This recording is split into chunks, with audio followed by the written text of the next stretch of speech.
इस जेल में एक बहुत ही यौन नियम है कि अंदर के सभी कैदियों को नंगे पैर रहना पड़ता है, जबकि जेल के गार्ड बहुत मोटे रबर के जूते पहनते हैं, क्योंकि जेल के फर्श में 10,000 वोल्ट की उच्च वोल्टेज बिजली लगाई गई है। जैसे ही कोई कैदी अनुशासन का पालन नहीं करता, सभी कैदियों को उच्च वोल्टेज बिजली से पैर धोने की सजा मिलती है। इतना ही नहीं, हर रात के सोने के समय कैदियों को अपनी कोठरी में वापस जाना होता है, और जब लाल बत्ती जलती है तो फर्श पर उच्च वोल्टेज बिजली चालू हो जाती है, जिससे कैदी आधी रात को जेल से भाग न सके। खाना पीना और अन्य सभी जरूरतें केवल कोठरी में ही पूरी की जा सकती हैं। खाना कोठरी में एक पाइप के माध्यम से तरल आहार के रूप में दिया जाता है, जबकि नहाना कुछ अलग होता है। कई बड़े आदमी बिना शर्ट के एक बंद कमरे में खड़े होते हैं और उन्हें खुद कुछ नहीं करना होता, बस ऊपर से आने वाली पानी की फुहार का इंतजार करना होता है। ये आदमी नहीं चाहता था कि वह अपनी पूरी जिंदगी यहाँ फंसा रहे, इसलिए उसने यहाँ से भागने का एक साहसी विचार जन्म दिया। उस दिन उसने अचानक देखा कि जब भी नए कैदियों को लाया जाता है तो इस जेल में केवल 3 गार्ड ही उनकी देखभाल के लिए होते हैं। उसने यह भी देखा कि कैदियों को लाने वाला लिफ्ट प्लेटफॉर्म जमीन को नहीं छूता। इसका मतलब है कि प्लेटफॉर्म उच्च वोल्टेज बिजली से जुड़ा नहीं है। आदमी को एहसास हुआ कि नए कैदियों के आने का समय जेल से भागने का सबसे अच्छा मौका है। कैदी ने यह भी देखा कि सार्वजनिक शौचालय की पानी की पाइपलाइन को नुकसान हो सकता है। उसने एक धारदार चाकू घिसकर पाइपलाइन को नुकसान पहुंचाने की योजना बनाई। जब पानी जमीन पर बहेगा तो नीचे की उच्च वोल्टेज बिजली शॉर्ट सर्किट हो जाएगी, लेकिन अकेले उसके लिए जेल से भागना मुश्किल था। इसलिए उसने एक अन्य कैदी बूढ़े बाई से मदद मांगी और वादा किया कि अगर वे सफलतापूर्वक भाग निकले तो वह अपनी आधी संपत्ति दे।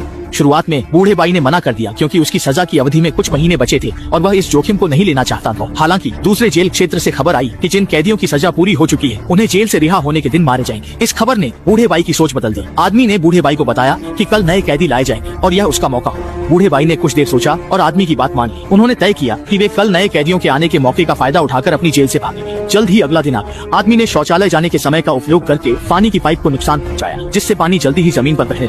आदमी की योजना सफल होने के बाद वह तुरंत अपने काम पर वापस चल गया। जब नए कैदी पहुंचे तब तक जमीन पर काफी मात्रा में पानी बह चुका था। जैसे ही लिफ्ट प्लेटफॉर्म नीचे आने लगा, आदमी ने तुरंत अपने साथी को इशारा किया कि वे झगड़ा करने का नाटक शुरू करें, जिससे जेल के गार्ड का ध्यान आकर्षित हो गया। इस मौके का फायदा उठाकर उन्होंने उपकरण को लिफ्ट प्लेटफॉर्म में डाल और लिफ्ट प्लेटफॉर्म को रोक दिया।